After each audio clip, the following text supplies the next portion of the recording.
Осуда и барање одговорност. Граѓаните се револтирани, откако пратениците од мнозинството го притиснаат црвениот тастер и оневозможија да се продолжи важноста на пасошите.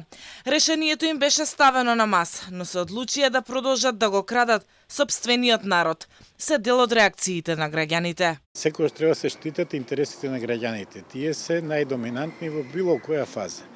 Нито оваа власт на заменување очигледно не сака да води сметка, а сака да зависи од уствари таа ќе зависи од гласовите на граѓаните, меѓутоа не верувам дека граѓаните ќе ги дадат тие гласови за нив.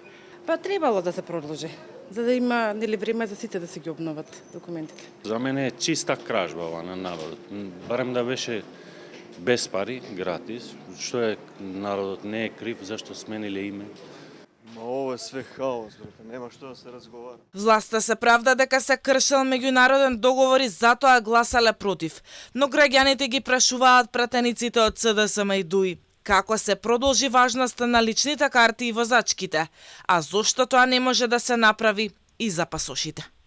Техничкиот министер за внатрешни работи Панче Тошковски вели дека мора да има одговорност. Тој забележува дека Македонија е единствената земја заедно со Северна Кореја, каде граѓаните се заробеници во сопствената држава. Според Тошковски проблем не прават земјите членки на Европската унија и од соседството, туку македонската власт сама бара тие да бидат неважечки и автоматски ги кочи своите граѓани. Македонците да бидат затворени во домашен притвор, веќе го крстам, во државно домашен притвор е дадено од страна на СДСМ и ДУИ. Има име и презиме од аспект на политички партија.